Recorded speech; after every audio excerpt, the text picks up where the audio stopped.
This episode is brought to you by Convict Lake Resort. Convict Lake Resort is ready for trout season just like you are. Convict Lake will be stocked with 1,100 pounds of trophy-sized trout.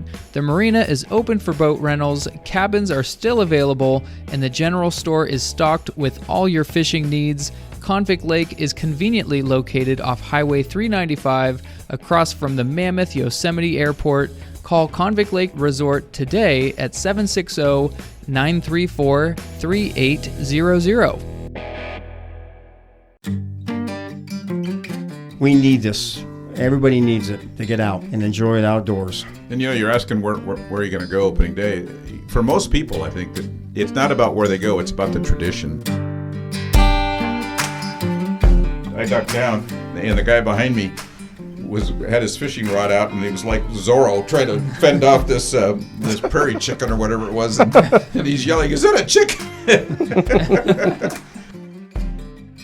All right, so welcome to the 2022 Eastern Sierra Roundtable, and we have a bigger crew than we've ever had here before. I've got four experts on the Eastern Sierra sitting right in front of me. Let's start on the left here.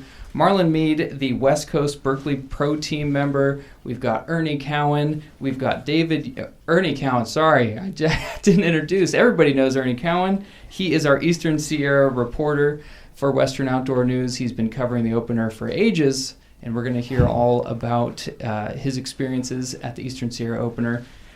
We've got David Young, a Berkeley ambassador, and we've got Mike Stevens, who you guys all know from Western Outdoor News. He is our senior fishing editor these days. Mm-hmm. There you go. All right. Well, so welcome everybody to the roundtable, and I thought I'd start the show off today with having everybody kind of finish a sentence for me. So starting with Marlon, let's start with, you're at Eastern Sierra opening weekend when? When you walk into a tackle shop in Bishop or Mammoth and there's 50 or 60 people buying Berkeley products. Yeah, so that's when Marlon knows he's up there. Ernie, how about you? Well, I think for me, when you come out at the butt crack of dawn and have to scrape snow off your windshield after weeks of nice sunny weather. All right, Dave? Just the crowds in town, in the tackle stores. Yeah, starting to see those people moving on up. How about you, Stevens? For me, it's I get even earlier. I go up on Thursday and spend the night in Lone Pine, and it's just the hotel we stay in is right there on the highway, and we just sit there and eat hot dogs and drink beers and just watch that endless line of cars heading north. Mm-hmm. And we know it's about to be on. Yep, start of the season. Here it is. So speaking of which, let's talk about the conditions and the lead up. Yeah, Ernie, you'd mentioned that every year we always think it's going to be the best year ever, but this year feels special. What feels special about this year? Well, I think first of all, the condition of the water is going to be better than it's been in a long time. We've got a lower snowpack. It's been warmer longer. Most of the lakes that'll be accessible to opening day fishing have been free of ice for a pretty good period of time. And even though some roads may not be open, like into Mammoth, there's going to be fishable water for those that hike in or ride bicycles or whatever. That means fish have been feeding. The insect hatch has been pretty good early on, and so the fish are hungry, and that means good activity for anglers, especially those that can get away from the shoulder-to-shoulder crowds and hit water that's not too excited. Mm-hmm. Absolutely. Marlon, what have you been hearing out there? I've been hearing it from the distributors up there in Bishop area that they're expecting a good crowd. And, we've had 2 years that, we had the pandemic that closed it, one year. And then last year, a lot of people didn't show up. Get ready, guys. Yeah. And I think adding to that is some of the concerns, gas prices being through the roof as they are, but a lot of the tackle shops up there have been getting a lot of calls and saying, we're coming. So I think what they're thinking is it's still only a tank of gas to get to the Eastern Sierra, and most anglers are willing to spend that. In fact, they're not going to be making the long summer trips, perhaps, because of gas prices, but the Sierra is still within range. So I agree with Marlon. There's going to be, I think we're going to see normal to excessive crowds because this will be the first year that all the restaurants, the campgrounds, Right. And all the facilities will be open. We won't be under COVID restrictions, and people are just hungry to get out and fish. Yeah, that's what I was gonna add on. You know, Ernie, in his opening feature in our Sierra preview, what was the headline? It's right in front of you. It could be the return to normal year, and that's another big thing. I think, regardless of conditions, after the last 2 years, with 2020 was the late opener that wasn't really an opener at all, and then last year it was kind of the light version. You know, I think regardless, there's going to be the people who have been going a long time and had to experience the last 2 years, but there's also a lot of new visitors going up there because of the pandemic. You know, there was that rush to get outdoors, and I saw it all summer last year and the year before. There's just a lot more people going up there. Not all the fish, but a lot of them are. You know. Yeah, and then we've got some areas that were normally open to winter fishing. Primarily, I'm thinking most importantly of the East Walker River out of Bridgeport. That's been closed all winter, and that's prime water, and new. That is going to be, the real trout hunters are going to be eager to get up there and hit that water. Mm-hmm. You know, last 2 years, I've talked to a lot of these, owners of the tackle shops up there, and they've had record sales. Mm-hmm. It's like what Mike's saying, a lot of people, they went out there and they started fishing, but they really didn't know how to do it. Well, now they can come in to the tackle shops. We're going to have some guys up there and working in the shops, and we can explain how you use this, tackle up there. Mm-hmm. And lighter line's the best. A lot of people don't know that, Yeah. especially the newbies. And so, and back with the gas, you can always stick a couple other guys in the motorhome and help pay for the gas to come on up. Oh, yeah. Mm-hmm. Yeah, absolutely. Speaking of, trout and stockings, how are the stockings looking this year? It seems like they're actually pretty healthy. Every year I talk to representatives from Mono County, Mammoth Lakes, Bishop. Mono County's got $100,000 budgeted towards the premium Desert Springs fish. Mammoth has the exact same budget for it. A lot of the marina operators and resort owners pay for it themselves or raise money over the year. Nonprofits chip in. Bishop has a budget for it too. So all that's going to be there. What's going to be different this year, and Marlon touched on it before we went on the air, is the hatcheries are back online. Not 100%. I'm hearing 75% of the normal production, which is a lot more than last year. And those are the state fish, but that's the stuff that goes in a lot of the fringe creeks, and it's a lot of what ends up on stringers. And it's important over the course of the year because, when those fish aren't available, that's when people are coming back saying that they're not stocking the Sierra, when it's not true. It's just we had a bad year of it last year. Let's talk about that a little bit too. I wrote about this last year. This more aggressive trout stocking program began when state hatcheries had disease problems, which ceased state hatchery planning last year and the year before, or at least cut it down last year. And so the merchants and the local governments in Mono counties banded together and committed this money. But what that did, though, is this raised, it's quantity versus quality. And everybody goes up there wanting to catch the quality fish. They want to catch that memorable 5-pound fish of a lifetime. Well, for the years that I've been covering the Eastern Sierra openers, we got excited about a 5-pound fish. There were so many 5-pound fish caught last year that we didn't begin to worry about headlines until something got over 7 or 8 pounds. Mm-hmm. That is the result of this quality fishing program that the local merchants and the local governments have banded together and created.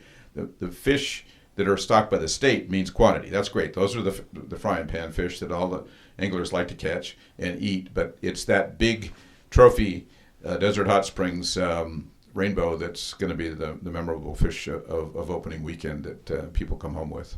Mm-hmm. Absolutely. Where would you think the best odds of catching that trophy are this opener? Put you on the spot. So we all take bets. Well, the place on where that, I'm going to be, but I'm not going to tell anybody about that one. So, those fish are being put in a lot of areas. Probably Mammoth Basin won't be stocked with those as yet, but you will probably see some of those in the Bishop Creek Basin in the waters there. Water levels at South Lake. Oh, the roads to South Lake will be open for the first time in, 4 or 5 years because of the low snowpack. But it won't be stocked. Don't have to walk in anymore. Yeah. Departures. Yeah. That's a long walk. And Sabrina's a puddles, unfortunately. But the creeks will be stocked with some of those bigger fish. And there are some nice pools in both the South Fork and the main fork of Bishop Creek.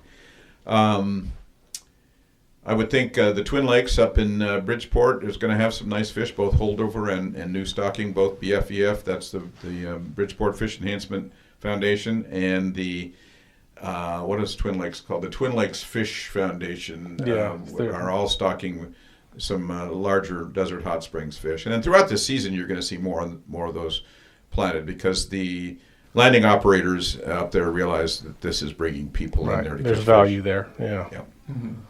So speaking of the rest of the season, outside of just the opener, what are we looking at? I know wild weather is always in the cards for the opener and for the whole season, but what are we looking for this whole summer? It's got, I think the numbers before this last couple dustings we had, and there's going to be another little storm next week. For the whole Sierra, it's 40% snowpack, 40% of normal, or 38%, I think was the exact. And in my experience, early in the season, it doesn't have much of effect on the fishing for the opener or even through May and into June. It's in July and August when you start, there's no more of that cold water, not a lot of it coming down into the lakes. The lakes are getting warm and the creeks are getting low, and that's when you're going to feel it. So I also put in our Sierra preview in this week's paper that, maybe if you normally go up in August or July, kick it up a month earlier, or even wait till October, which is a whole other story. But and in tangent with that is you're going to have. Don't forget, this is really important for people who've been fishing the Sierra for years and years. Rush Creek is closed. It will remain closed until the Memorial Day Saturday. So don't fish Rush Creek because the wardens will be there in great numbers. But having said that, that's going to be a very short season on Rush Creek because I have a feeling those waters are going to be real thin, as Mike said, as we get into the warmer summer months. Now the lakes are also the naturally fed lakes are going to be down. They're going to be lower levels, which means the fish are going to be more concentrated. But if the heat like this summer is like it has been in the last few summers, don't waste your time being out middle of the day. Get out early, fish late. Find the drop-offs. You're not going to have much success tossing a piece of power bait out 20 feet from shore. You're going to want to get down in a tube or a boat and get out and drop down into the colder water and where the underwater springs are. But I think overall it's going to be a shorter season for real success. I think we're going to see things drop off, like Mike said, in July because the water is just not going to be as abundant as it has been in the past. Interesting. So that's looking forward. And if we listen to last year's episode, we did a lot of talking about the past. And Ernie, we've heard some great stories from you about the bear on the shore and all that stuff. Marlon, I'm sure you've got some great opener stories, some that you could probably share with everybody, some you probably can't. But what are some good classic legendary tales from the Eastern Sierra? Well, over the years, a lot of people didn't do this, but in Yale County, you could start at midnight. And this went on for quite a few years. Now, I don't know how the regulations are now. I think Inyo still can still do it. As far as I know, you still can. And you see guys used to see them out there in the ice at midnight. So, well, I've done that a few times. And at South Lake at 10,000 feet. Yep. And people thought we were crazy. And I remember the Orange County Register and the LA Times used to do stories on us. Who could catch their first limit in the Eastern Sierras at 12:01? So we would go out there in our chest-high waders, and the night before we would get together with the Western Outdoor News guys and the other press people in Orange County, and then we would have dinner, and then they'd say, "Well, when you going fishing, Marlon?" "Well, I'm going to go fishing at midnight." "Okay. Well, we see you at 6:00 in the morning." I go, "I'm going to be in bed by 6:00 in the morning." Well, and so basically what we would do, I'd fish in the Bishop Creek area, and we would catch these holdover fish from the previous year. And these trout, when they put them in, they were probably 26 inches long, 25 inches long. Okay, well, maybe they grew maybe another inch or two during the winter, but they got thinner because in that rough water, they they lose all their fat, and they get mean and lean fighting machines. So normally when you're fishing with Berkeley atomic tubes or mice tails, you basically would fish with 2-pound tests. We'd go in there with 4 and sometimes 6, and it just depends on how the runoff was. So we'd be in there fishing at night, and they used to do stories on me. All of a sudden, I would get my limit, and I would sit there in my waders, and I would wait for my buddies to get their fish. Mm-hmm. So anyway, we would run across bears, mountain lions, and we had some close calls. Yeah. And it was because we were the only ones there, and nobody's around. And I remember this one time, about 6 of us went down to intake 2, and I talk about this in my seminars. And this is something, talking about reading the water.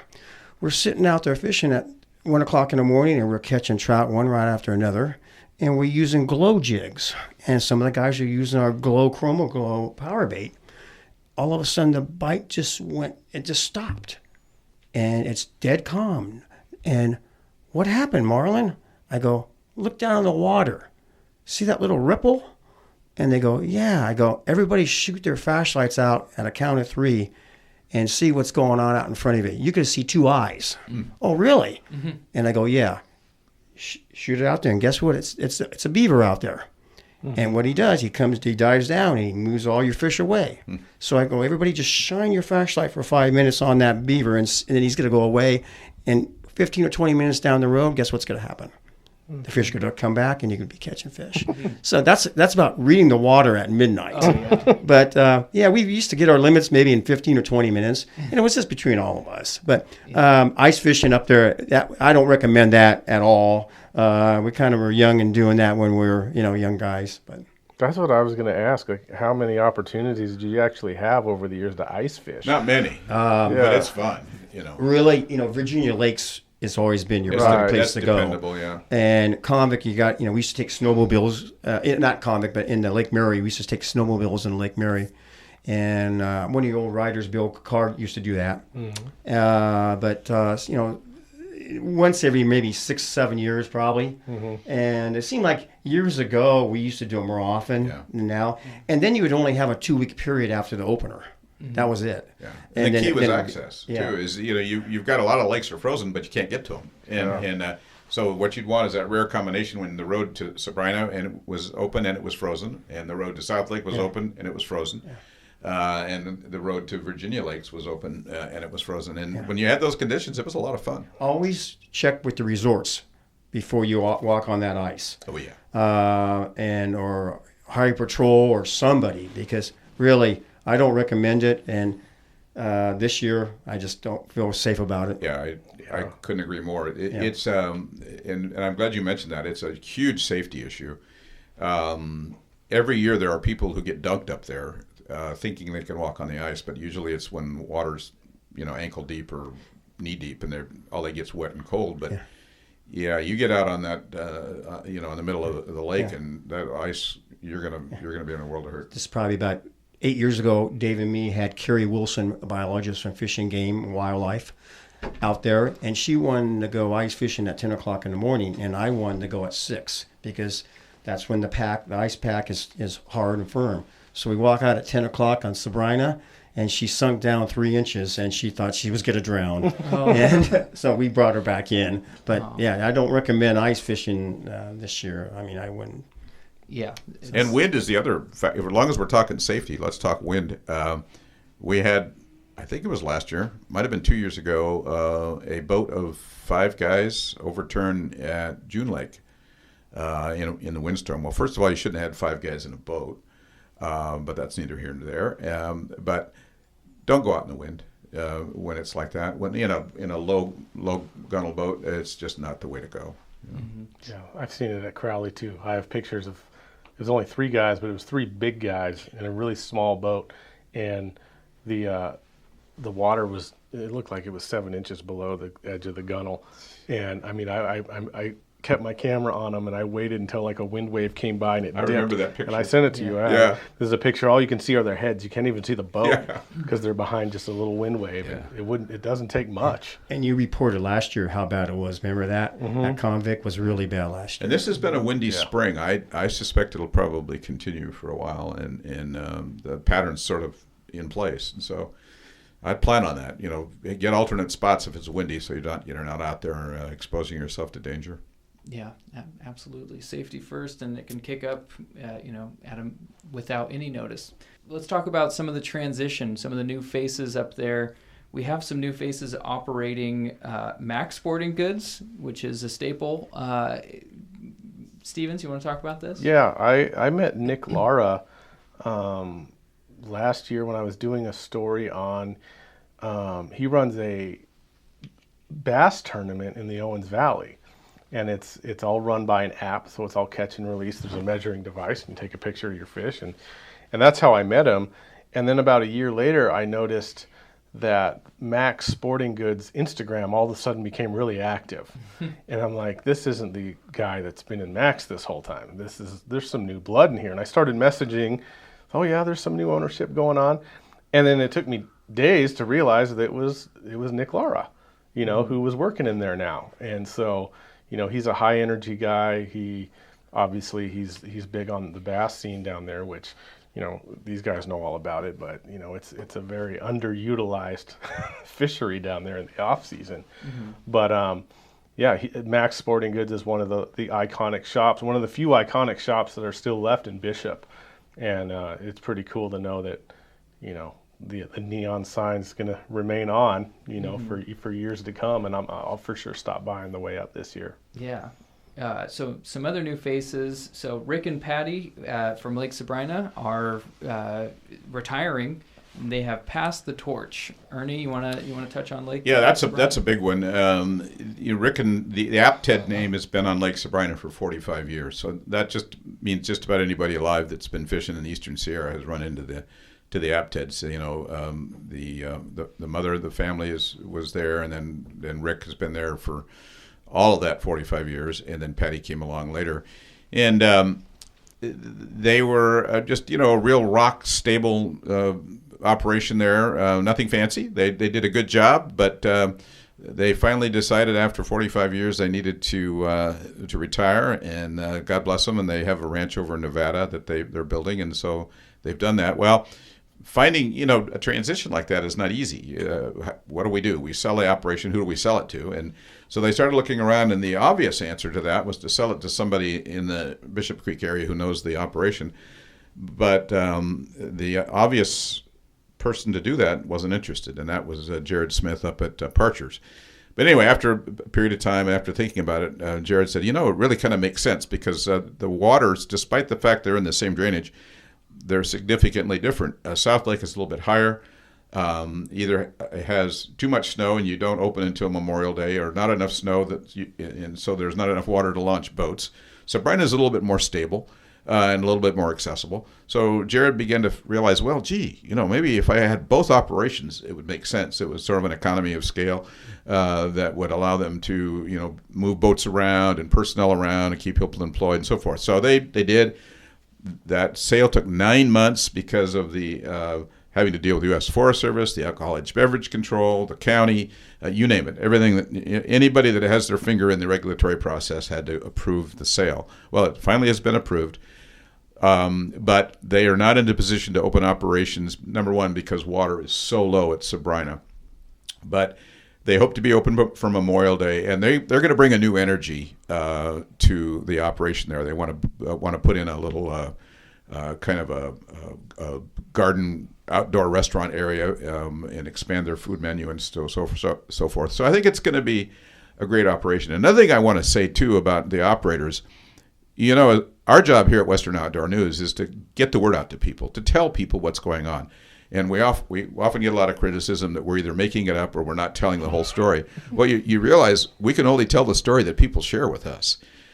The Sabrina operation, Patty and Jared too up at South Lake, have been very, very good about telling the story. And it just amazes me that these operators up there haven't embraced at a greater scale social media to get their story out. And because every week we make phone calls and depend on the emails we get and the fishing reports we get from the landings. And so if any of those operators up there that are listening, figure it out and how to get news to us so we can get that news out to the fisher people who come to your location.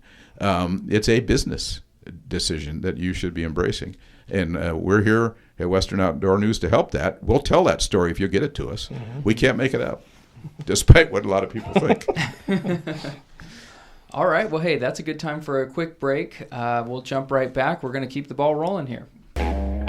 Twin Lakes Resort is so excited for the start of the 2022 fishing and camping season, and the folks at Twin Lakes Resort have a lot planned for you and your family. Twin Lakes has their cage culture program happening at the lake. You can stop by, check out the fish they're raising, and enjoy a cocktail or a beer while sharing fish stories.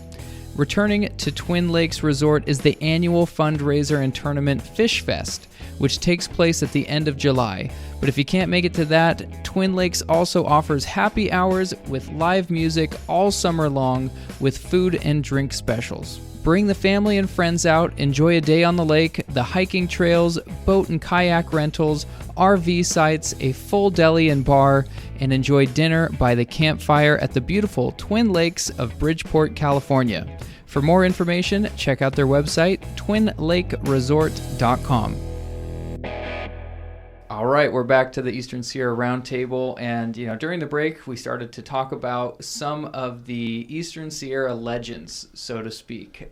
Some of the guys that you've seen come and go over the years, or some that are still here that you think, oh man, that guy is or gal is a total legend.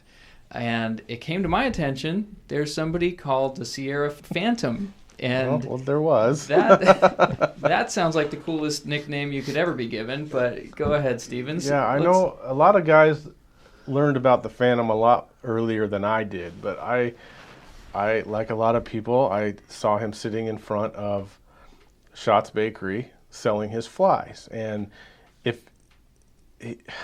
what was his look? He looked like a mountain man, but he had Very thin. he was a little guy, and he had a beard and like longer hair, and he had a custom jacket that had it was bedazzled with it said the Phantom or something like that across his jacket. Sequence. Yeah, sequins. That's what. Yeah, all over his jacket, and He moonlighted as a piano player in a house of ill repute. right. Yeah, there was all these stories that people would tell me that they heard that he said he did in his years up there. And one of them, and all I remember about it is that he claimed to have taught a future Olympic figure skater how to figure skate on Lake Sabrina. Oh boy. And then, she went on and became a gold. I don't remember who it was. I don't even remember what decade it would have been in, but that was the one I heard. But he used to sell flies that he called the glitter fly. And, apparently they worked well, or that was at least the tale, but that's what I know about the Sierra Phantom. He's no longer with us. What I heard is he got hit by a car on 395 riding his bike. Well, let's talk about another legend, and that would be Tim Alpers. I think everybody agrees. Tim probably is the man who did more for Eastern Sierra fishing than just about anybody. And people still refer to the big trout in the Sierra as Alpers trout. And while they come from most of them now come from the Desert Springs hatchery up in Oregon. I believe they are a strain of Alpers trout that he developed. But Tim, harnessed the waters of the Upper Owens and created a kind of a natural raising pens for his trout, and fed them a secret sauce of some sort that caused them to grow big and beautiful with salmon-colored meat. And they were delicious trout to catch. They were aggressive. And they were, in his time, planted up and down the Sierra. Sadly, the state regulatory process shut him down. They didn't close him down, but because of the burden, he decided to shut down, if I recall. And we lost that. And he tried another operation further up towards Mono Lake. North of Mono Lake, in the waters up there on Green Creek? No, Lundy Creek, I believe. Whatever it was. But again, regulatory considerations, he just threw his hands up and said, I'm done. Yeah, and so we lost that. But we talked about the Desert Springs fish and having a budget to buy these premium fish. The private stocking of premium fish is not new. Tim Alpers was the one doing it originally. Those were above and beyond the state stocked fish before. And Bishop Creek was, and those lakes were a hotbed Top the creek. I caught my first Alpers in the middle fork of Bishop Creek, but those were the ones that got stocked all over the place, that were 3 to 5 or more pounds. Yeah. And luckily we have this Desert Springs fish, which, like Ernie said, I've heard it told different ways. Like maybe Alpers were originally eggs from that hatchery, and then he raised them. But they are connected somehow. Yeah, there is a genetic connection there where it's big, full finned, great looking rainbows. It was the same deal, and he's still around. I mean, I run into him in town up there sometimes. But like Ernie said, he's out of the trout game. But Wow. yeah, he did a lot. Mm-hmm. Oh, another one was an old timer, Jed Welch. And for you people that live in Long Beach, he wrote a column for like over 40 years with the Long Beach Press Telegram. And Jed, he passed away about, 8 or 10 years ago, and he was 99 years of age. But he taught me a lot about fishing when I was 5 and 6 years old. I would sit at some of the local lakes and just listen about his Sierra trips. And he used to go up there in a Model T from Pasadena. And it would take him 3 days to get up there. And we think 6 hours, to Mammoth is a long time. How about 3 days to Silver Lake? Well, and the crazier part is this is 1993. We don't know why he was in the Model T. But taking a Model T up from Pasadena. And I even got one better than that with his father. But anyway, and this is documented in a magazine that I have. And basically, Jed, he made the pre-tied leaders that a lot of people bought over the years in your tackle shops, and they still have the Jed Welch leaders pre-tied with 2-pound tests for us old-timers that can't see the tie hook anymore. I'm not looking over at you, Ernie. Yeah. But it's okay. there it is. You got that. But what he would do, he would drive from Pasadena to Little Lake, and that's your first lake that you really see on the right-hand side there, coming up there. And then they'd camp out overnight over there, and then they'd go into Bishop, stay overnight in Bishop. Okay. Then the next morning, they would back their Model Ts up to Sherwin Grade, and they go and fish at Silver Lake, and they'd be up there for 3 or 4 weeks, and he would guide. And Jed was an incredible guy. He learned a lot fishing up there from the Paiute Indians. And the Paiute Indians used to use ant eggs for bait. Mm-hmm. And for all you old timers out there, ant eggs is one heck of a bait. Mm-hmm. But he learned it from his father, and there's a story about his father that his father took a horse and buggy from Pasadena. And that, I don't know how many weeks that would take to do that. But I mean, back in those days. But he would spend the whole summer up at Silver Lake. That was the place to go. And his dad was a guide up there too. So that's back in the days when they were fishing with Dacron line. Yeah. And up there, and I saw all the old pictures of this, and it's the truth. And Jed was really a big time legend, and I learned a lot over the years, and I knew the man for 50 years, so I learned a lot. I've seen his name on that packaging. Like you said, pre-tied rigs. Jed Welch. I just had no idea who he was. He had a lot of little secret spots that he told me about. Mm-hmm. And what are some of those? They've changed, some unfortunately. Some that we just drive right past and we don't even know it. That's right. There's a hint. There's a hint right there. Well, the old saying, if there's water, fish it. It's like the guy that used to fish in his well in the front of his house.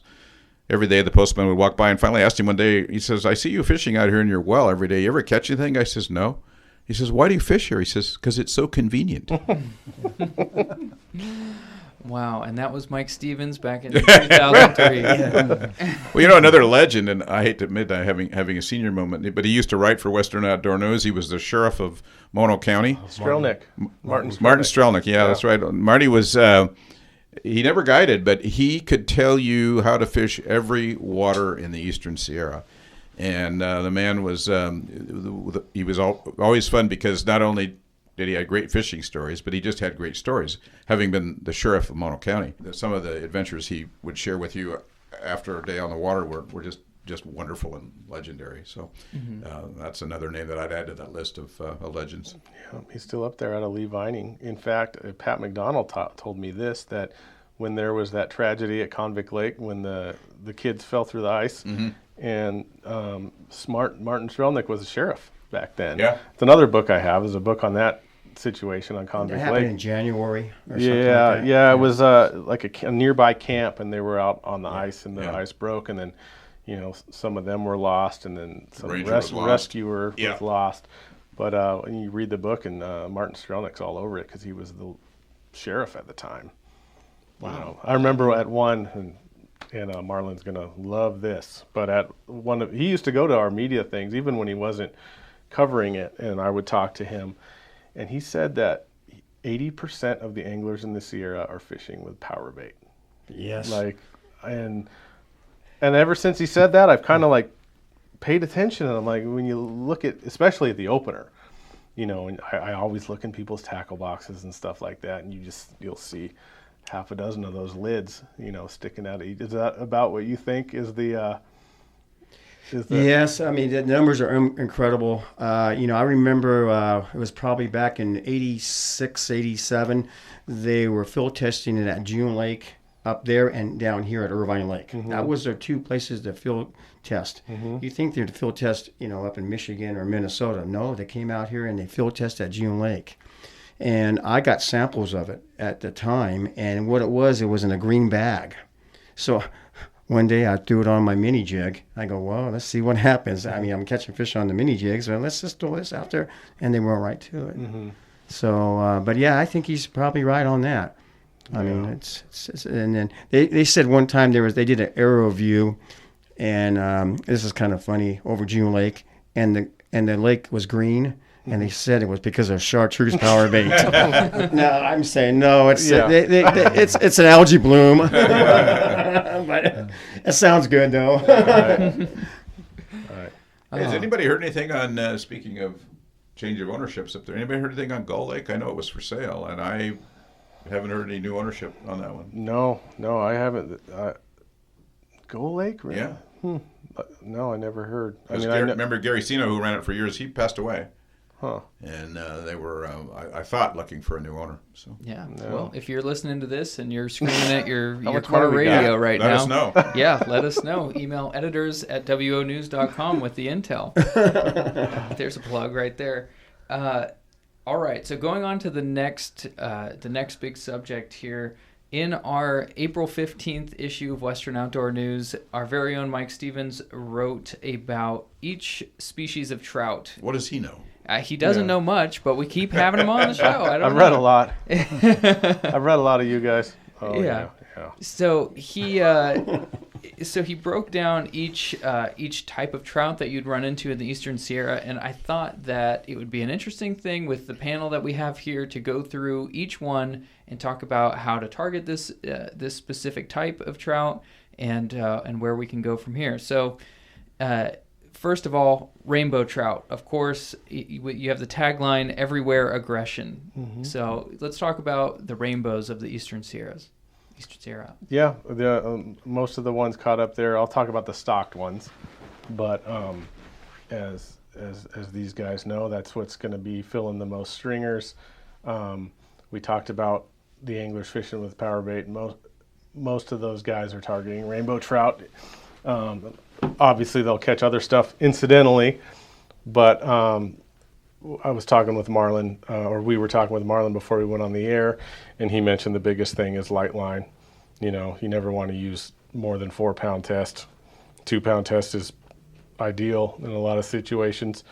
But yeah, light line, Carolina rig, stuff like the power bait, the gulp stuff, including the pinch crawlers and the mice tails have really kind of given a lot of options to the bait and weight guys, and a lot of it's not even bait and weight stuff anymore. Like I know the mice tails, I've had, just winding it in, those things swim, and and you've got 2 or 3 stocked rainbows following it all the way to the shore. So the stocked rainbows are really the easiest ones to get up there. Mm-hmm. Okay, so jumping down to brook trout, you have the tagline for brook trout as old reliable.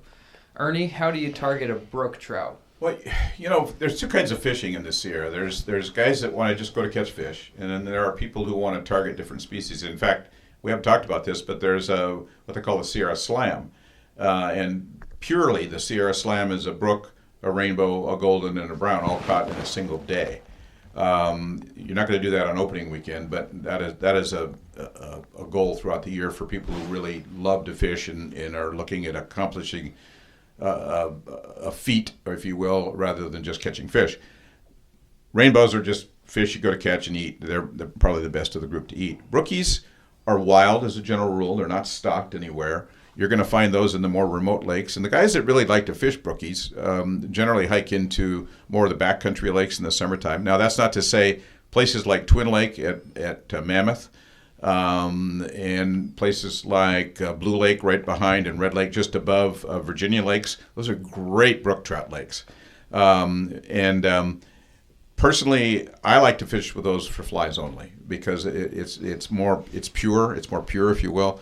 But they'll respond well to other kinds of bait and lures. But they're more of a wild trout. I would call them a wilderness trout in a sense, kind of like the Goldens, but Goldens that are higher elevation. We can talk about that in a minute. Mm-hmm. Yeah, I like brookies are a confidence builder. Like if you're a fly fisherman just starting out, if you go up to a backcountry lake that you hike a mile into and find an inlet or an outlet and throw out a black net or Sierra Bright Dot or Just about anything. Any of the classics, and brookies will eat them up. Yeah. And for guys using regular tackle, the Berkeley atomic tubes, they go crazy for Castmasters, any of that stuff. Brook trout are the ones if you want to catch 25 fish in a couple how about hours. 65 or 70 in an hour? Right. Those are the ones to go after. With barbless hooks, because then you just just shake them off. Yeah, because they're not the best eating fish. So. Mm-hmm. So let's go over to Marlon. Brown trout. Well, for the brown trout, for opening weekend, let's say, it's early season, the water's super cold, and it just contains kind of with the rainbows too. You want to use, of course, light line, but fluorocarbon line, and the fish are lethargic. So basically, they don't move too fast in that cold water. Mm-hmm. And they've been in there all winter, and they swim very slowly. Now, I've seen this at Sabrina quite a few times when it's ice-free over the years. And, we have a little breeze up, and all of a sudden, we use an 8-foot leader with a bobber on it with a atomic tube, Berkeley atomic tube jig. And all of a sudden, we be having a 7-foot leader out, and we'd be catching rainbows, okay? Then that's a long leader. Then we go down to 9 feet, and we're catching German browns. So it's really funny. These fish can be in different depths. The rainbows can be up high, and the browns are always down in the bottom. Mm-hmm. And the thing is, when the breeze comes up, that's when it's the best time to get them. Growing up as a kid, I remember, back in the 70s, and that you hear all these guys that would talk about, catching these big browns up Upper Twin and Lower Twin and Bridgeport, trolling with rebels, and they used to hand paint them. And they always caught them when there's a snowstorm going, and they always caught them deep. So those browns are going to hang deep because what they do, they're predators, and they got to come up and they get to see that little rainbow on top.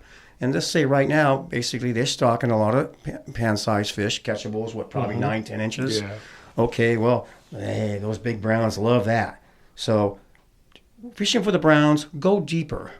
Don't get up high up in the water column. Stay down deep.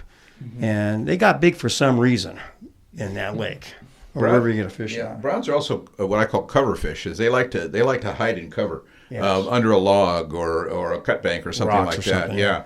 And you'd be surprised at some of the smaller streams, and I want to call it Lee Creek, but I think it's called Mill Creek. It flows out of Saddlebag until it meets Lee Creek. Saddlebag Creek. No, it's not called Saddlebag Creek. I think it's Mill. Okay. Anyway, whatever. It's parallel to the road as you're driving up to Saddlebag. There's some actually nice little browns in there, but they're not very big because it's a pretty thin creek. But the way to catch those is to pop your fly in and let it drift down to a log or something that's sort of damming up the water a little bit, and you will almost always pull a little brown out of there. So. Yeah, I'll share you a story. This was in the fall, but it wasn't around opening. And I was up at Lake Mary, and they just had 2 feet of snow the night before, and it was windy like crazy. And I was over by the bridge there that flows down to Lake Mimi. And I was sitting there, and I actually saw these 2 rainbows out there. One was about 7, and one was about 7.5. I'm sitting there, and I'm starting to throw a jig at it and starting to work at him. All of a sudden, I see this torpedo come down the shoreline. It looked like a pup seal. And I'm going, what am I looking at? Well, it was a big male brown. And it tried to attack that 7.5 and that 7-pounder. Now you say, well, how do you know about that 7 and the 7.5-pounder? Well, after that big brown came cruising through, those two rainbows sat around, and about 30 minutes later, I caught both of those fish. Matter of fact, I got a nice picture of it. I think it was in Western Outdoor News, too. And I don't know how big that thing was. And, of course, Don Barrett, that runs the Lake Mary Marina, says there's records in there, state records in there, and I believe so.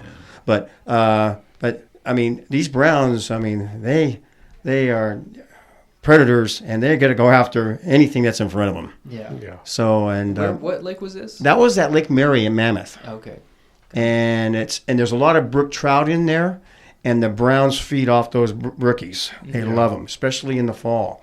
But see, the thing is, whenever you see these big browns, because most of us have seen big browns cruising the shoreline over the years. I've seen them quite a few times at South Lake and Lake Mary. And when they cruise in the shoreline, basically, I mean, that's usually after a windy storm that just came through the night before, because they're still on the prowl.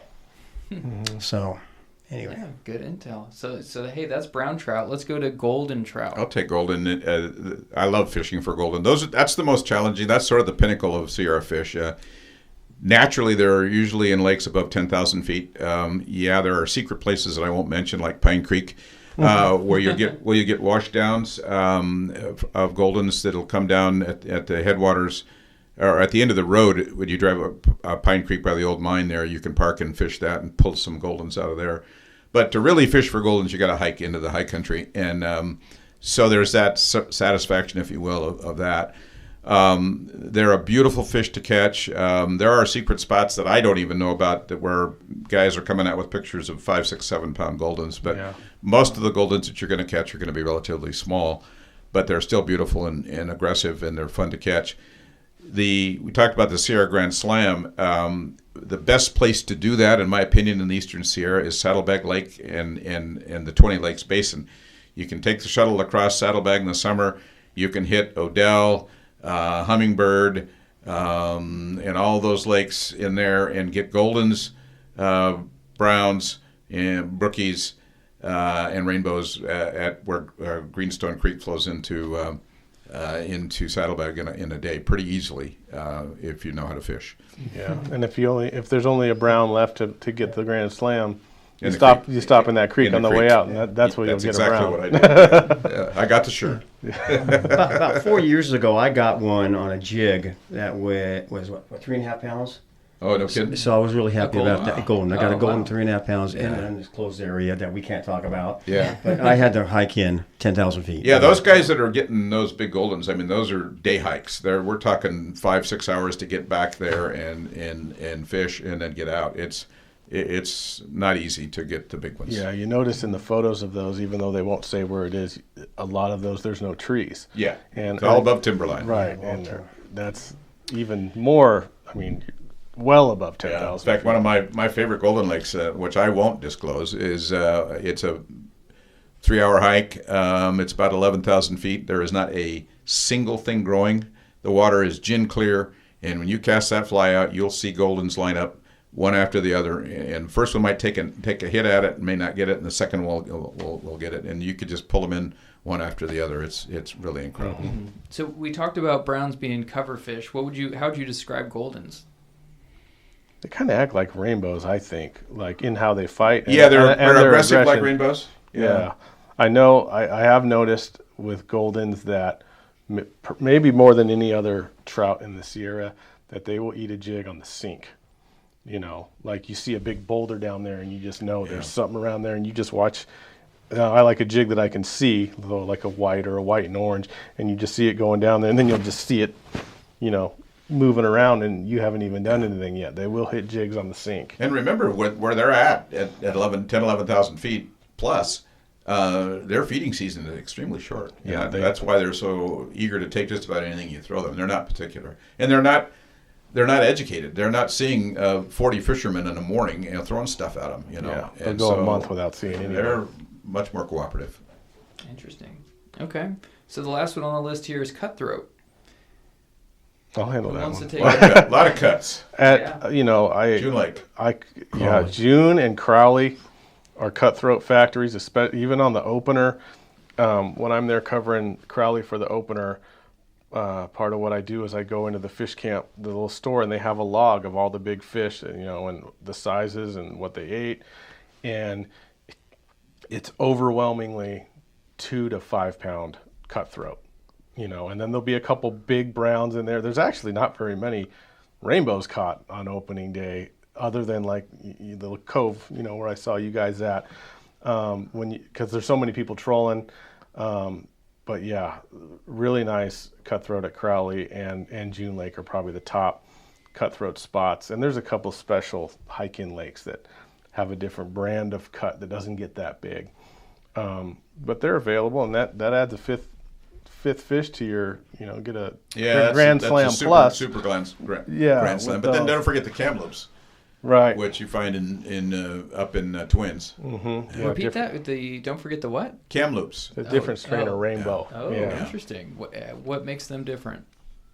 Just a slightly different subspecies of trout, and they're only stocked in very few places. And there's a couple of remote lakes that have stocked over the years, and depending on who you talk to, they've disappeared or they've come back, and so it's Green Lake. Oh yeah. I'm thinking of above Parchers. Thinking of Lobdell. Oh yeah. Lobdell, and Lobdell used to have grayling. Oh really? Yep. I got a few of those back in the day. Yeah. Last time I fished Lobdell, all I got out of there was That was a long time ago, though. Yeah. When I was a kid. And that's a trek to get into. I mean, it's a 4-wheel drive, but it's accessible. So is I don't know what the road's like into Leavitt Lake. So that's another great place where you can find in the lakes around Leavitt Lakes, you can find just about all species. Mm-hmm.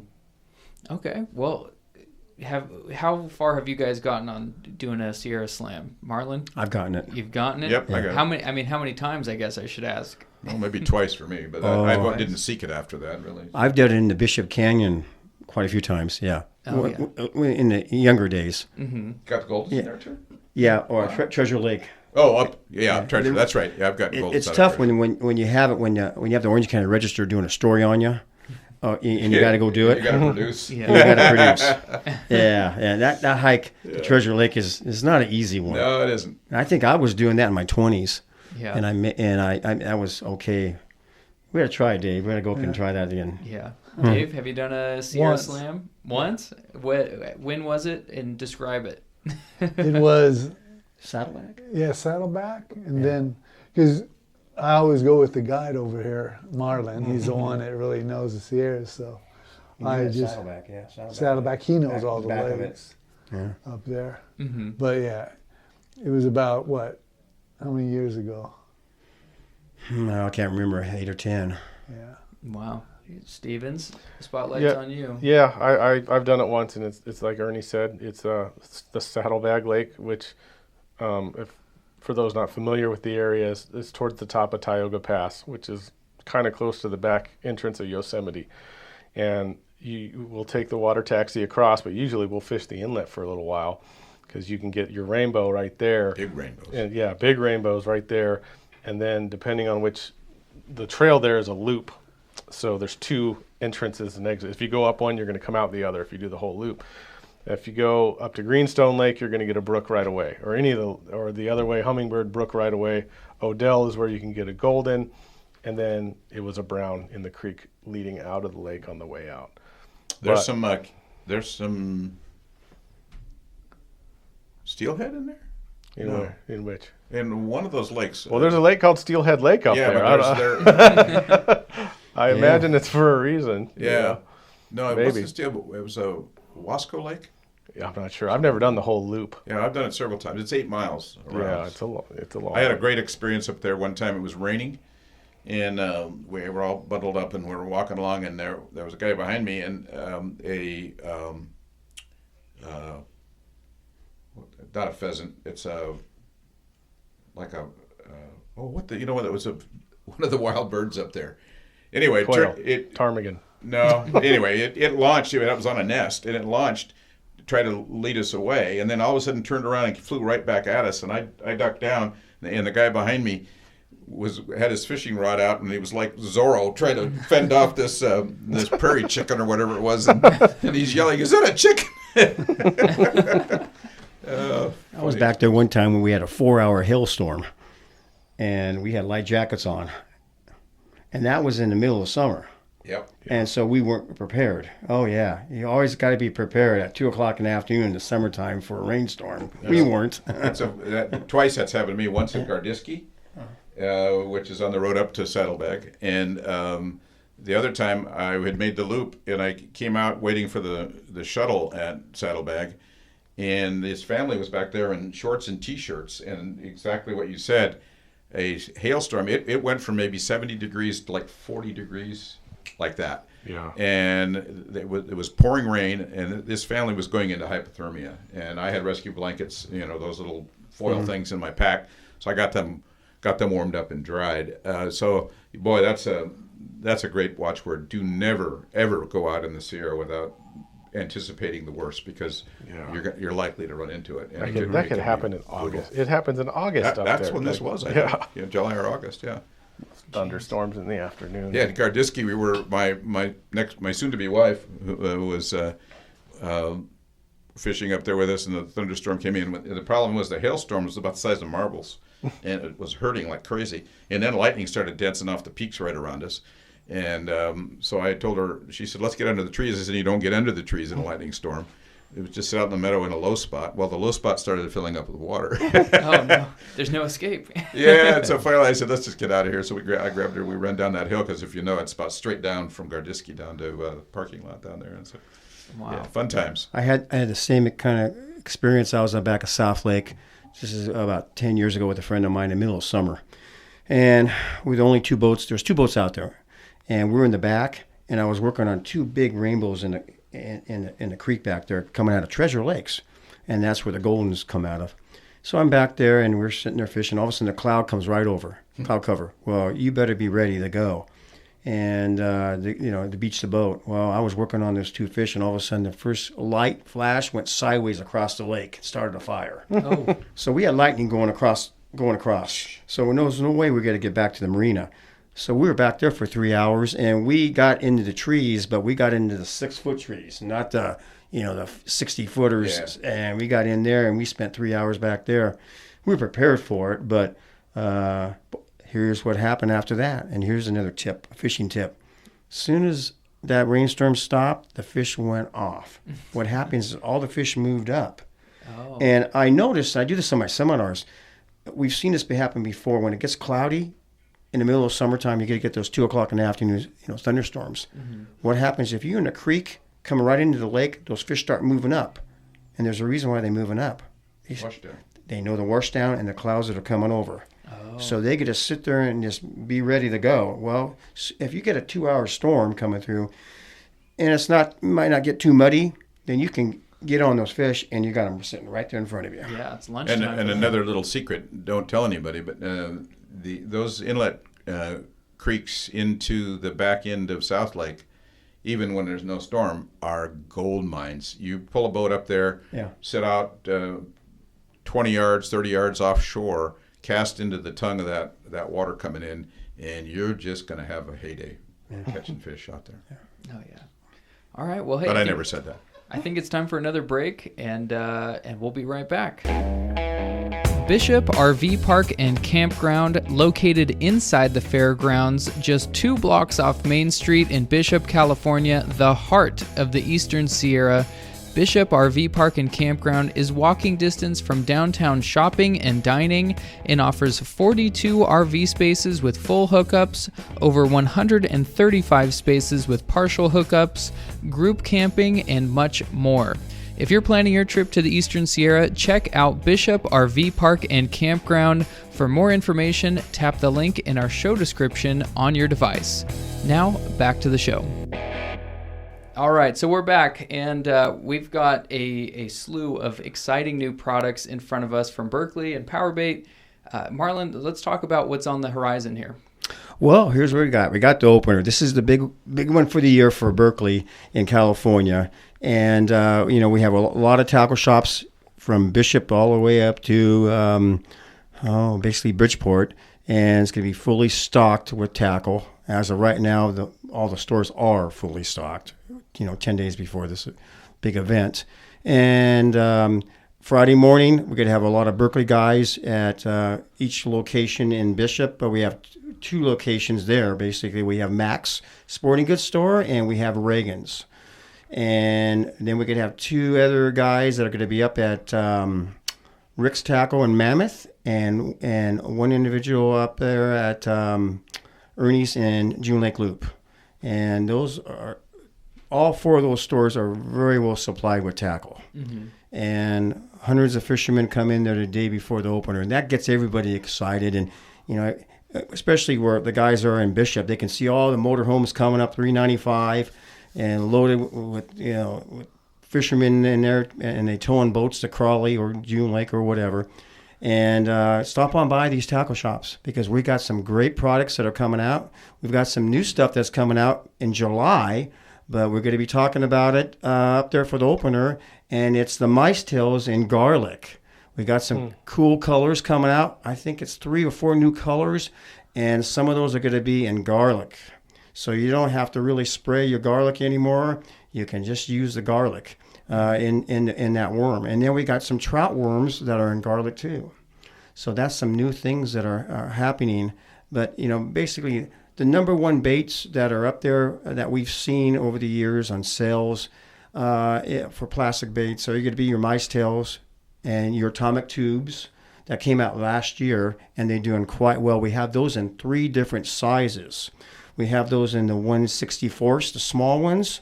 We have them in the 1/32, that's a standard size. And then we have them in the 1/16 for deeper water fishing. Like we talked about earlier about the fish going into deep water at certain times of the year. That's going to be probably in June. I know Ernie talked about that. The fish are going to start moving out. Well, that's when you start using that 1/16. And then for the early season, that 1/64, that 1/32. And that 1/64 is a new size that we have out. Basically, it came out last year. And, there's hundreds of different colors of jigs out there, mini jigs. And I've been fishing with them for 40 years. And Berkeley and me got together and says, let's come out with the top 12 all-time colors. Oh. So we did that. And 6 of them are for panfish, and the other 6 are for basically trout.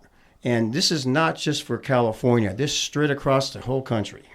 So when we launch something, it goes into a lot of stores nationwide. Mm-hmm.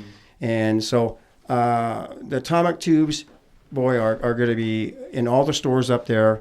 And you got to come by, and our guys, our representatives are going to show you how to fish with them. Now let's go into the gulp products. We talked about just a minute ago, basically the mice tails is your number one plastic bait. Okay, well, we have a gulp pinch crawler that they have hundreds and hundreds of jars of this stuff basically in your tackle shops, up there. And Wayne Hendricks he's a distributor up there. He has over 10,000 jars in his warehouse. And he takes care of all the Eastern Sierras. I shouldn't be saying this, but if the distributor knows about, having telling everybody about 10,000 jars in his warehouse, that tells you something why that bait works so well up there. Yeah. And you can reuse that bait, and our guys can show you how to fish with them. And now for the power bait, the dough baits. These dough baits came out back in the late 80s up in the Sierras. Everybody's got that in their tackle box. We have quite a few different colors. And the gulp lineup, the chunky cheese really works well up there. It's more of a natural color. The rainbow sparkle, the rainbow. It's got sparkle in it. That's right, the rainbow sparkle. Sure does. Glitter. We call it glitter, basically. And that is your number one for Lake Crawley. But we have tech sheets in all these tackle shops on the way up. Come on in and grab a tech sheet, and it's going to show you how to fish with these baits, what kind of hooks to get, using Carolina rigs, split shots, all kinds of different ways to show you how to fish with these baits and to make it a lot easier for you. So let's just say if you are listening to this and you're a complete beginner and you stand in front of the power bait selection, and I'm talking about the jars of power bait. Yeah. Which one or which 4 or 5 jars should they, complete beginner going to opening weekend, what should they be reaching for? Well, I mentioned 2 there just a minute ago. The rainbow garlic power bait. Let's go with the chunky cheese. Let's go with the original lime color. And then there's a bumblebee that's out that's pretty good. and that's I really like. The black and yellow right there. Black and yellow. And then you know what? You never know that there's 2 other ones I really like. Orange, that reminds you of the roll sack when the fish are spawning. Okay. Key off of that. And you can roll, like Dave over here, he rolls his power bait up like a worm. He uses a size 16 treble hook with a size 12 snap swivel with 100% fluorocarbon Berkeley leader material. And I recommend 2 or 4 pound on that. Okay. And then maybe a 1/4 ounce sliding sinker. And that basically works perfect. Okay. And but then there's another color, chartreuse. Chartreuse. Oh, it's a sleeper color. If it rains and the water gets a little dirty, it really works good in the summertime up there. But boy, if we get some rain coming in or snow, I mean, it might dirty up a little bit the lake. That's a good one that comes through pretty good. Okay. So those are your colors that are your top ones. If you're going chartreuse when the water's a little bit stained or muddy, what are you doing when the water's gin clear? Okay, I go back to a natural color like that chunky cheese right there. Dave, right there, he can show it to him right there. That chunky cheese, that's your... We're on the radio. Yeah, we're on the radio, so you can't see it. But now you're visualizing. Yeah, he's showing me a platter of nachos. Yeah. I don't know and that's in do. garlic. Yeah, don't put that on your chips or anything. Yeah. But You can't? I mean, all the power baits have been field tested in the Eastern Sierras because I field tested them all. And they worked.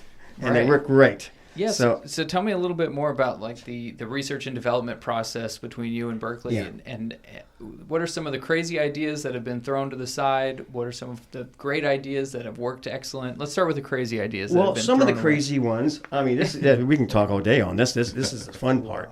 I remember when the mice tails came out. And basically, we put the mice tails together, and we wanted to make it into one mold because basically it had an egg and a power trout worm, and we had to slide that egg up on the hook and then put the power trout worm on. Well, this goes back to 2010 because I've got samples here that said 2010 here on your table. So when we launched I think 12 colors, and I launched 8 of them, and Berkeley launched 4. So we put them all together. Well, the 8 I launched are still going strong, so I'm happy about that. So we launched. We're talking. This is over 12 years ago, guys. Helps to know the water. And and what you want to use, you want a size 8 mosquito owner hook on that. Okay. That's what you want to run on that. So that keeps it floating. And so, but I mean the power bait. When we launched the garlic power bait, it was really fun about that. The guys back east said, we don't want to put garlic in power bait. We got the best formula around. Well, that's like me going to In-N-Out Burger and having a secret sauce outside their door and says, here, put some of this on your hamburger. And, you don't want to do that. Okay, so what we talked them into coming out with one color. Show me that color right there, Dave. Again? Yeah, we can't, it's just the original one, but it's more of a lime color. Okay, we had it for 1 year at Irvine Lake down here in Southern California. And this is a story that's kind of funny. We were walking around the tackle shop one day because Dave and me are running the pro team out there. And I had my hoodie on, and he opened the jar of a power bait with garlic in it, and he put it behind my hoodie, and I didn't know about it. So I'm walking around the tackle shop for 20 minutes smelling like garlic, and people started following me around because they thought the cook was cooking pizza, and they go, Marlon, you smell like pizza. And I turned around, and I go, no, it's garlic. They started buying it. He sold 25 jars Dave did in the first hour after that. And then it launched throughout California. And 1 year later, then they started coming out with the garlic power bait in different colors, flavors. Okay. And now, look what's everybody's gone garlic crazy. Yeah. And you got to have garlic this, garlic that. And so, and then, we've been involved with the pinch crawlers. My dad and me were involved with that, and we wanted to get into the night crawler business.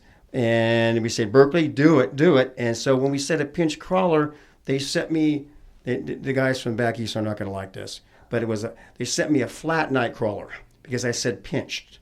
So, when we always fished with night crawlers, we always pinched them in half. So now we got two baits, and we blow one up with air and have them float. Mm-hmm. Well, after about 6 weeks of testing, they decided, okay, this is it. Now let's pick the colors. And they came out, and that's been going strong.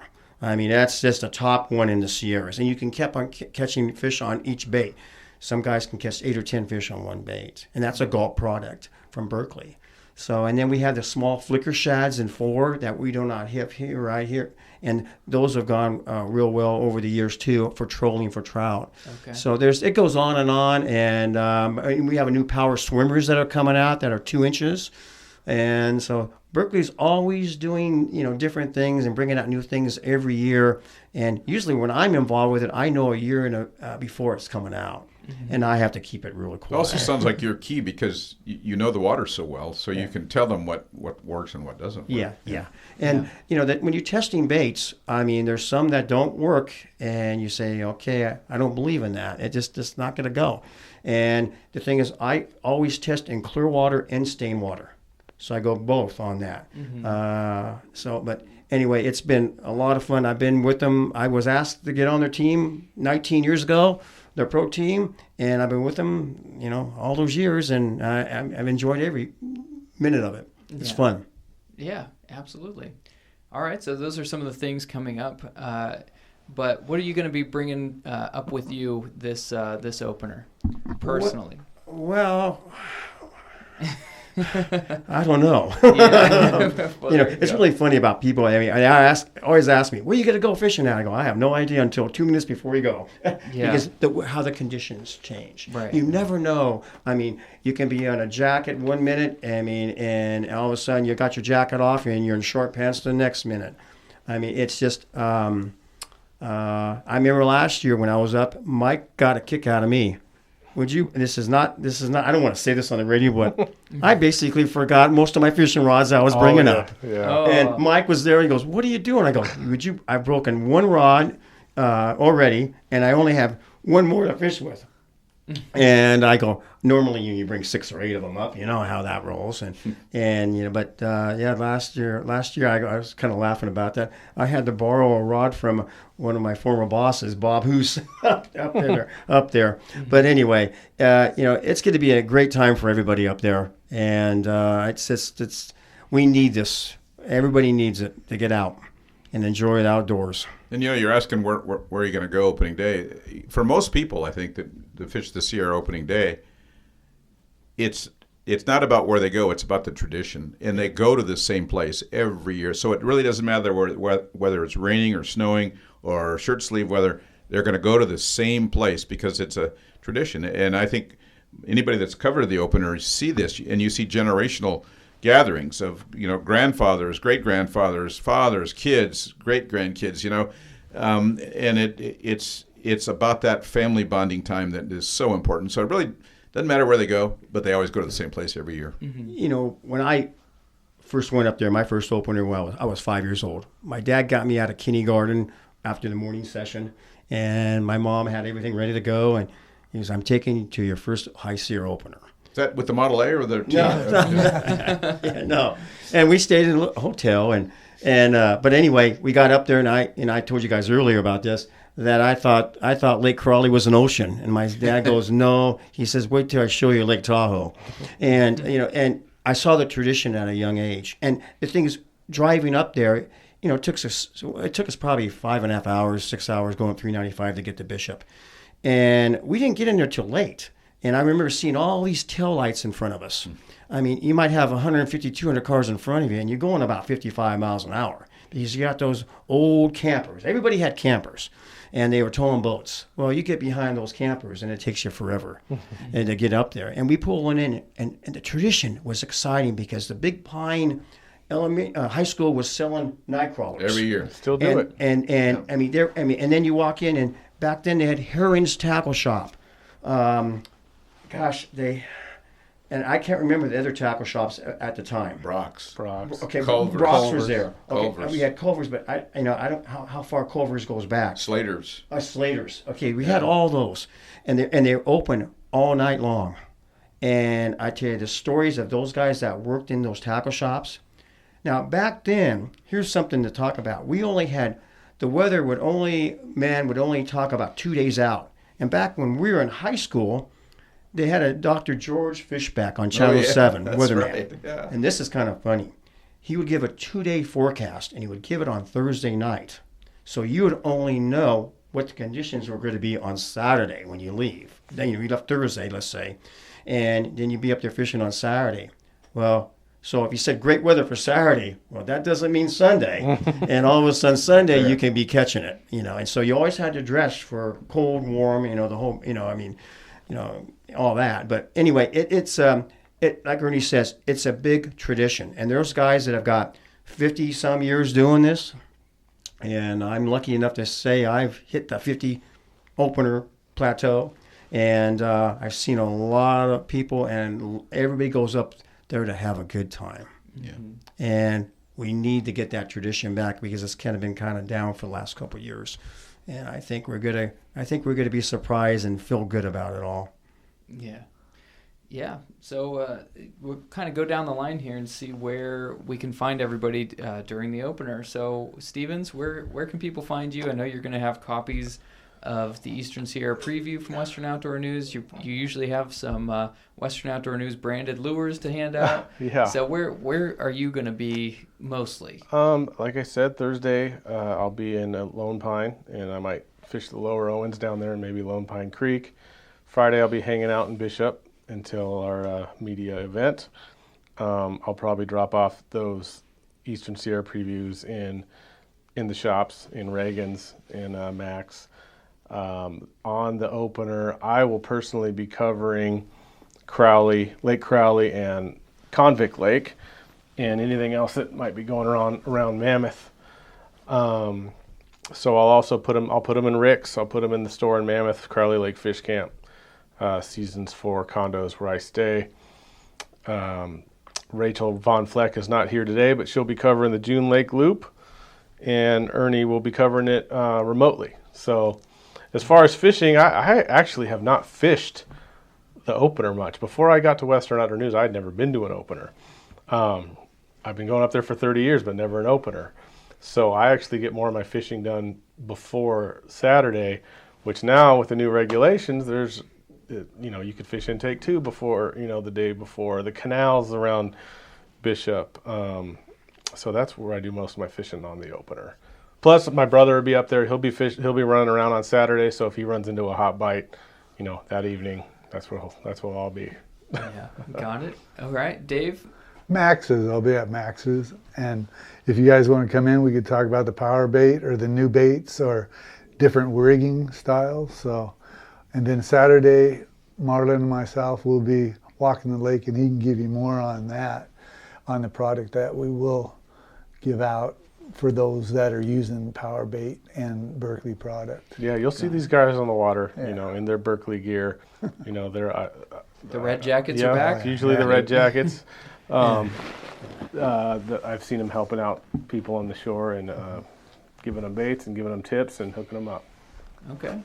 And Ernie, you'll be watching via satellite. Well, but I have to say what Mike said is, everybody thinks it's so glamorous being an outdoor writer. You on opening day, you're out on the lake, and you say, "Oh, you're with Western Outdoor News." They go, "Oh, how do you get a job like that?" Well, if you want to be underpaid and underfed and not get to fish on opening day, become an outdoor writer. But the groupies. So you get, sure. Yeah, there are the groupies. But you get to duck a few places, and opening day, I think ice fishing, if you've got that opportunity, that's always fun up in the Bishop Creek Basin somewhere.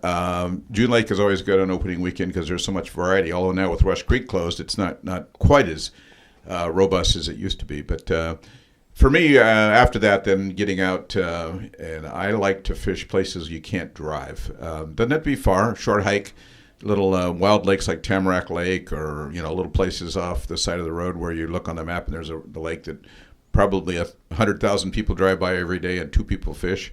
Those are secret spots that are not so secret if you take a moment to look, and you can catch some awesome fish out in places like that. Opening day, like Mike said, I'll be covering Bishop Creek remotely. That is by phone, essentially, and you'll be able to read the report the following week. All right. Marlon, we'll be seeing you out there all around town, I'm sure, right? Yeah, I don't know where I'm going to be at. And he doesn't want anybody to I know.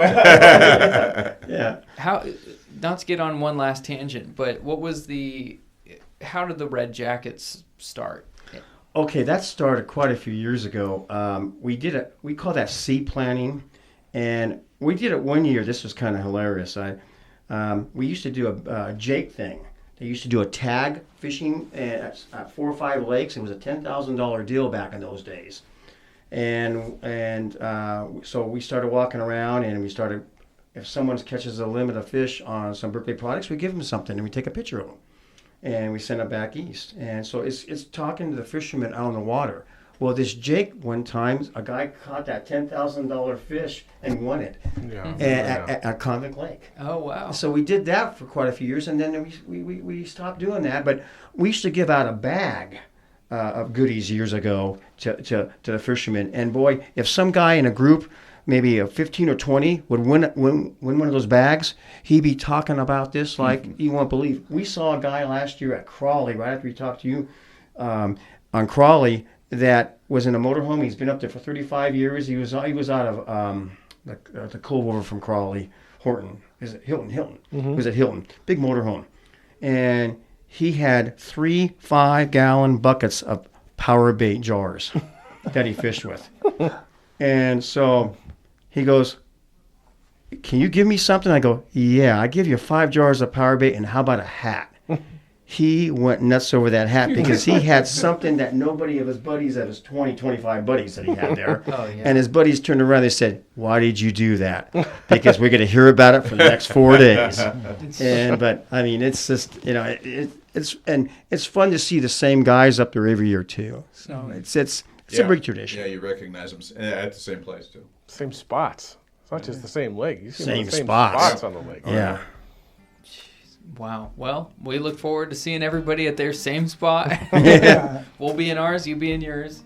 And we'll see everybody at the Eastern Sierra. So thanks for listening. And if you have any questions, comments, anything, send us an email, editors@wonews.com. And pictures. My gosh, if you have some beautiful pictures, send those in as well. Yeah, give us your information though. Tell us where you live.